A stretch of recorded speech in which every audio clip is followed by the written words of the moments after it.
Tervist! Tulin puhkama Portugali. Mõnus soe on.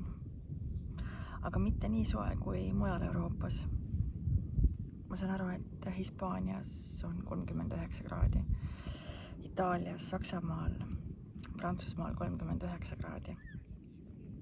Aga see koht, kus mina olen, on hästi mõnus. Selline ookeani tuul, mõnus soe päike ja ma olen siin näinud võib-olla kõige kõrgemat temperatuuri 31 kraadi, aga keskmine on 25-26 kraadi.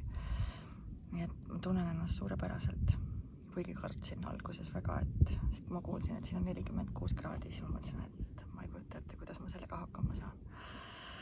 Aga siin on praegu hetkel väga mõnus. Aga minu selline väike videoklipikene, mis ma mõtlesin teha, ei ole tegelikult üldse reisisaade, vaid see tegelikult on väike nõuanne ärevuse seljatamiseks. Ma ise seljatasin ärevuse 6 aastat tagasi.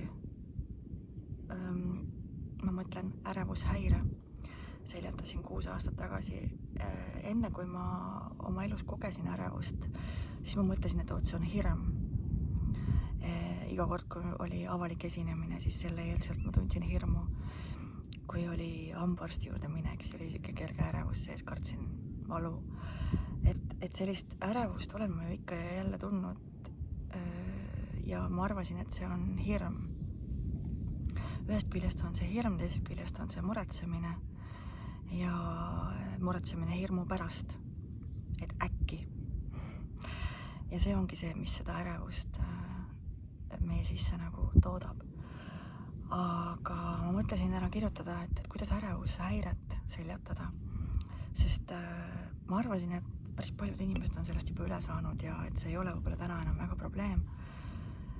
Et aeg on nii palju edasi läinud. Aga tuleb välja, et ikkagi ei ole. Et alles eile sain e-maili selle kohta, kuidas üks inimene ei tule endaga enam toime, sest tal on väga tugevad ärevushäirud. Ja siis ma mõtlesin, et ma annan ühe sellise hästi lihtsa juhendi, et kuidas iseenda ärevushoogu seljatada. Sest ärevuse mahasurumine on mõttetu tegevus, sest ta tuleb jälle tagasi. Ärevuse asendamine mingi muu tegevusega, et ma teen midagi muud, et siis ma ei tunne ärevust, on mõttetu tegevus, sellepärast et ärevust tuleb ikka tagasi. Ja ravimite võtmine, et ärevust, ma ei tea, vaigistada või seda kuidagi seljatada, on mõttetu tegevus, sellepärast et ta tuleb ikka tagasi. Senikaua, kuni ei ole ära lahendatud lühis sinu sees, senikaua on ta ikka alati alles. Et kuidas siis seda ärevushoogu, mis kodus või kuskil avalikus kohas peale tuleb, et kuidas seda hästi lihtsalt seljatada, on küsida endalt küsimus, miks? Ja see lihtne juhend on selline. See kindlasti võib olla sulle raske, sest et sa võitled samal ajal ärevuse hoogudega. Aga ma soovitan sulle võtta paber ja pliiats ja jagada ennast nõndanimetatud 2. Et üks pool on siis see, kes tunneb seda ärevust, kes võitleb selle olukorraga, kes üritab ennast kuidagi rahustada. Ja teine pool on siis see nõustaja pool sinu sees, kes küsib miks küsimusi. Ja võib-olla selliseid natukene avatumaid küsimusi, mis aitab siin nagu püsida sellel õigel teel, et sa jõuaksid selle vastuseni, mis seda ärevust tekitab. Ja sa küsid neid miks küsimusi senikaua, kuni sul ei ole enam mitte ühtegi selgitust või sul ei ole enam mitte ühtegi muret või probleemi, mida sa tahaksid lisada. Selle sama video alla ma lisan ühe näite, kuidas sa saad iseennast siis läbi dialoogi kodus aidata. Ja seal on 2 erinevat versiooni. Üks on tehtud vist 2 aastat tagasi, kui meie Covidi pandeemia alguse sai ja inimesed olid väga ärevad ja mures selle viiruse pärast. Ja teine on siis sisemine dialoog ühe ärevuse olukorra näitel. Ja ma toon ühe lihtsa näite hetkel praegu siin, et kuidas sa seda dialoogi saad minna ilma neid faile siis avamata. Et algus oleks siis selline. Ma olen nii ärev. Ja see teine nõustaja pool sinus küsib, miks? Ja see ärev pool sinust vastab siis ilma mõtlemata, ilma vastuseid otsimata, vaid täpselt see, mis välja tuleb. Ehk siis kohe vastad, kohe küsid, kohe vastad. Ma ei tea. Ja nüüd küsib see nõustaja pool sinus, mida sa ei tea. Ma ei tea, miks ma olen ärev. Mida see tähendab? Ma olen ärev. Miks? Sellepärast, et ma tunnen ennast imelikult. Miks? Sest mu käed higistavad, mu süda peksab, mu suu kuivab, mu kukal pigistab, ma tunnen minestustoogu. Miks? Ma ei tea. Mida sa ei tea?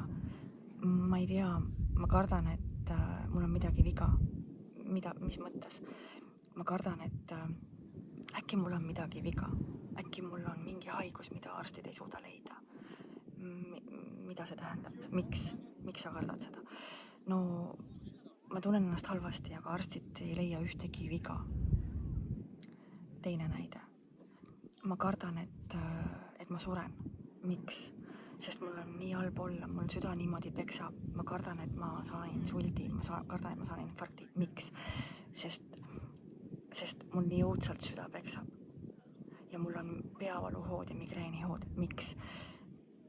Sest ma ei tea, sest ma olen nii mures oma tervise pärast. Miks? Sest ma kardan, et äkki ma suren. Miks sa kardad, et sa sured? Ma ei tea, mul on imelik olla, ma ei tea, kas ma siit välja pääsen, mida see tähendab. No, ma ei tea, ma tunnen nii kaua aega juba nii suurt ärevust ja ma ei saa öösiti magada ja mul süda kogu aeg peksab ja mul pea kogu aeg valutab, et ma kardan, et ma saan ühel hetkel suren. Et läbi sellise dialoogi, kui sa hakkad vastama sellele miks küsijale, ise küsid, ise vastad, siis sa jõuad ühel hetkel nagu lõppu välja. Sa jõuad nagu täiesti lõppu välja, kus sa saad aru, et sul ei olegi enam nagu ühtegi hirmu, ühtegi küsimust, mida enam nagu sõnadesse panna või väljendada, et sa tunned nagu sellist rahu, sellist vaikuse tunnet ja võib-olla isegi sellist tänulikkuse ja õnne ja rõõmu tunnet. Ja lisaks sellele sisemise dialoogi näitele panen ma siis sinna kõrvale veel harjutused, kuidas vabastada neid hirme, kuidas vabastada siis neid automaatseid mõtteid, sundmõtteid, sellised, et äkki ma suren ära, äkki mul on midagi viga, äkki olen ma haige, aga arstid ei leia seda haigust, et kuidas siis neid selliseid automaatmõtteid vaigistada, mida sa ise endale nagu automaatselt iga jumala päev kordad, kui sul tuleb jälle see ärevus peale. Sest see on esimene automaatmõte, mida aju sulle kohe ütleb. Ja siis sa hakkad selles automaatmõttesse, jääd kinni ja sa hakkad selle automaatmõtte pärast muretsema ja lõpuks hakkad uskuma seda automaatmõtet, et see hakkabki sinuga niimoodi juhtuma. Et ma panen sulle sinna siis Ho'oponopono näite ja ühe siis sellise allalaetava tasulise näite, mida sa saad siis kasutada, et ennast kodus aidata. Nii et ma soovin sulle rahulikku meelt harjuta, ära jäta ennast üksi, ära jäta ennast hätta ja ära jää ootama, et ärevus läheb üle. Ja ära jää lootma, et keegi tuleb ja aitab sul seda ära lahendada. Hakka alustama täna ja kui sa vajad täiendavat abi, siis ma olen olemas. Nii et hakka alustama täna. Tee esimene samm, tee oma osa ära. Ja ma soovin sulle edu ja ma soovin sulle head kulgemist sellel teel.